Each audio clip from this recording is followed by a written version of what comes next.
देखिए ये बात ठीक है। ये कल मैंने बात उठाई थी सबसे पहले कि आपका जो सबसे कीमती आदमी है वो जेल में है। इस मुल्क का सबसे कीमती आदमी है और उसकी लोकेशन सबको पता है। पाकिस्तान की मिलिट्री को सबसे पहले इस बात को समझना चाहिए कि उन्हें अंदाजा था कि कहाँ पे टारगेट किया जाएगा। इसके बावजूद वो नहीं रोक पाए। इंडियंस ने आके अपने टारगेट अचीव किए। बाद में आप जो मर्जी करते रहे, लेकिन उन्होंने आकर जहाँ जहाँ पे बम गिराना था उन्होंने वहां पे अपने मिसाइल गिराए। अब आपका जो वजीर आजम है वो अडियाला जेल में कैद है, किस बैरक में कैद है, किस जगह पे आपने रखा है, ये सारी इंफॉर्मेशन जो है ये ओपन टू एवरीवन है। सबको पता है कि वो वहाँ पे मौजूद है। ना सिर्फ वो शख्स साबिक वजीर आजम है बल्कि आपके मुल्क का सबसे कीमती आदमी है। आपकी पूरी कोर कमांडर जो है वो सारी इकट्ठी भी हो जाए तो वो सब मिलकर इतने कीमती नहीं है जितना कीमती अकेला इमरान खान है। क्योंकि देखे ना, कोई भी इस वक्त मुल्क को इकट्ठा नहीं कर सकता, कोई भी इस वक्त मुल्क का मुकदमा आलमी सतह पे ऐसा अच्छा नहीं लड़ सकता, कोई भी इस वक्त कौम को उम्मीद नहीं दे सकता जो सहूलत और सलाहियत अल्लाह ताला ने इस वक्त इमरान खान को दी हुई है। और ऐसा नहीं है कि इमरान खान को बाय डिजाइन ऐसा है, ये अल्लाह ताला ने उसको अता कर दिया। हो सकता है अल्लाह ताला ये बात जो है, कल तक देखे ना एक दौर था कि ये सलाहियत अल्लाह ताला ने बाद औक़ात फौजियों को भी अता की थी। मिलिट्री एस्टेब्लिशमेंट में मादी में ऐसे लोग रहे जिनके ऊपर कौम का इत्तफाक हो गया था, लेकिन आज कौम का इत्तफाक इमरान खान पे है और ये अब एस्टेब्लिशमेंट की जिम्मेदारी है कि इमरान खान को न सिर्फ महफूज रखें बल्कि याद रखें इमरान खान के मुंह से जो पैगाम निकलेगा वो आलमी सतह पे और पाकिस्तान के अंदर भी वो एक जबरदस्त किस्म का असर पैदा करेगा। देखिए मुझे नहीं लगता इमरान खान साहब को रिहा किया जाएगा, कम से कम जब तक के आर्मी चीफ साहब की एक्सटेंशन का टाइम नहीं आ जाता। मुझे लगता है कि वो कोशिश करेंगे कि 29 नवंबर 2025 तक वो इमरान खान साहब को अंदर रखें। उनकी कोशिश तो यही हो, मुझे ऐसा लगता है। क्योंकि देखें उन्होंने एक्सटेंशन ली है 2 साल की मजीद, और उसके बाद लोग कहते हैं कि शायद 5 साल और भी ले लेंगे। तो ये आर्मी चीफ का शायद 10 साल का प्लान है रहने का। तो यहाँ पे जो भी आर्मी चीफ आता है उसका जाने को तो वापस दिल करता ही नहीं है। अब अगर इमरान खान साहब को कानून के मुताबिक अंदर रखना है तो वो तो फिर गलत है। कानून के मुताबिक तो उन्हें भी बाहर होना चाहिए था। और जहां तक मुझे माहौल लग रहा है तो जो आज फैसला आया सुप्रीम कोर्ट ऑफ पाकिस्तान से, ये एक्चुअली फैसला कहीं और लिखा जाता है और आता सिर्फ सुप्रीम कोर्ट से है। तो ये फैसला ये बता रहा है कि अभी इमरान खान को छोड़ने का कोई इरादा इनका लगता नहीं। लेकिन ताकत तो सारी अल्लाह रब्बुल इज्जत की है। ना कोई कोर कमांडर ताकतवर है, ना कोई आर्मी चीफ और ना कोई और मुल्क। ताकत तो सारी अल्लाह की है। मेरे अल्लाह का ही हुक्म चलता है, उसी की ताकत है। अल्लाह ने उसको सलाहियत अता फरमाई।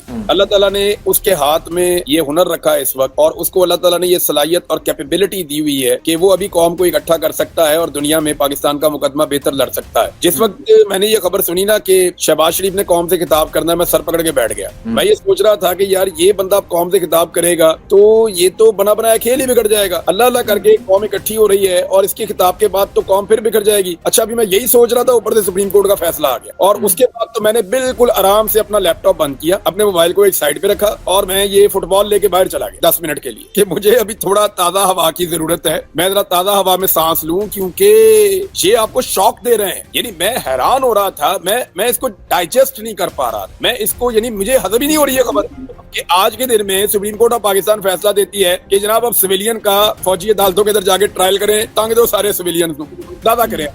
आज के दिन में यानी एक दिन है, इसको आप ये कह सकते थे, अगर ये थोड़ा प्रमोशन करते प्रोजेक्शन करते तो कह सकते थे एयरफोर्स का दिन है, हम इस दिन को सेलिब्रेट किया करेंगे जैसा कि हम 22 फरवरी के बारे में कहते हैं। लेकिन नहीं, इन्होंने आज के दिन को यौम स्याह बनाया जानबूझ के। इसको एक अपॉर्चुनिटी के तौर पे लिया कि ना गुड्डी चढ़ी हुई है, ठोक दो पाकिस्तान तरीके इंसाफ एक दफा फिर। देखें यूरोपीय यूनियन में, अक़वाम मुत्तहिदा में, आलमी सतह पे इसका रिएक्शन आएगा। मिलिट्री के अंदर सिविलियंस के ट्रायल नहीं हो सकते, ये ज्यादती है, ये नहीं होना चाहिए। यार वैसे पूरा टब्बर जो है ना ये मोदी से शर्माता है। मुझे ऐसा लगता है जैसे वो पुराने जमाने में औरतें नहीं होती थी जो अपने शौहर का नाम नहीं लेती थी, वो मेरे ना उन्होंने ना मुझे ऐसा लगता है कि इनका मोदी के साथ पता नहीं पूरी फैमिली का क्या चक्कर है। ना ये उसका नाम लेते हैं, ना उसकी ललकार का जवाब देते हैं। एक ही आदमी है पाकिस्तान में, नरका बच्चा, जो जेल से बैठ के भी मोदी को ललकारता है और आरएसएस की आइडियोलॉजी पे बात करता है। पता नहीं क्या इनको मसला है। बहुत ही कमजोर लोग हैं, बहुत कमजोर लोग हैं, बहुत ही थके हुए लोग हैं, थक्कड़ किस्म के। और ये तो बेचारे, और मैं हैरान होता हूँ कि पाकिस्तान की एस्टेब्लिशमेंट ने इनको पाला है और इनको पसंद किया अपने लिए, जो उन्हीं को डिफेंड नहीं कर पाते। और ख्वाजा आसिफ ने जो भंड मारे हैं या जो ब्लंडर्स किए हैं गुज़िश्ता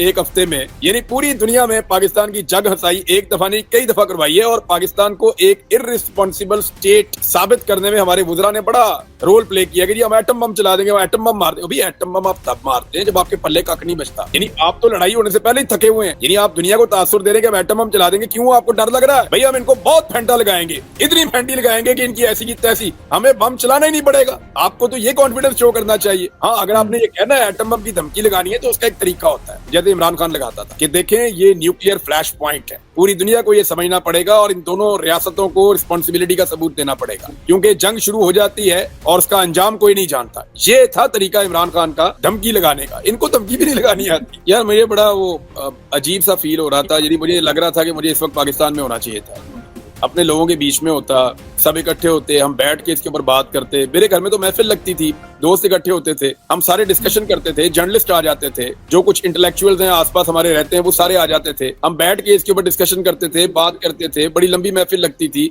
जब भी कोई ऐसी सूरत हाल पैदा होती थी, और हम मुख्तलिफ पहलुओं पे बातचीत करते थे। एक छोटा सा थिंक टैंक हमने बनाया हुआ था, उस पर बड़ा मजा आता था। फिर मुझे कवरेज करने का मौका मिलता था, मुख्तलिफ जगहों पे जाने का मौका मिलता था, पब्लिक की बराह रास्त जो अप्रोच है उसको। लेकिन वो तो मुझे अभी भी, अब ये सोशल मीडिया का दौर है तो मैं लोगों से राब्ता भी करता रहता हूँ, तो व्हाट्सएप पे भी लोगों के पैगामात आते हैं, मैसेजेस भी आते हैं बेशुमार, तो पता तो चलता है कि पल्स क्या है पब्लिक की, लेकिन वो इंटरेक्शन का वो माहौल, वो मजा पाकिस्तान में। और दूसरा एक और मुझे फील आई कि यानी जब एकदम वो मुझे खबर आई ना कि इंडिया और पाकिस्तान की जंग छिड़ गई है, तो शुरू में आपको पता है वो ऐसी खबर आई थी कि हर तरफ हमला हो गया और जंग छिड़ गई। जब भावलपुर की खबर आई तो हमें लगा कि बॉर्डर खुल गया चारों तरफ से। तो मैं आपको अजीब बात बताता हूँ, अब यानी मैं ये देख रहा था अपने मोबाइल में कि फ्लाइटें कौन सी वापस जा रही हैं लेकिन उसके बाद जो है वो दोबारा से पता चला कि जनाब ये तो थोड़ी सी देर की लड़ाई थी और फिर उसके बाद खत्म हो गई है, और सुबह फिर फसाइयत शुरू हो गई है, सुबह वही जुल्म शुरू हो गया है, सुबह वही फौजी अदालतें हैं, सुबह वही सुप्रीम कोर्ट है। यानी ये मुल्क, मुझे नहीं लगता कि ये एस्टेब्लिशमेंट इस मुल्क को बदलने देगी।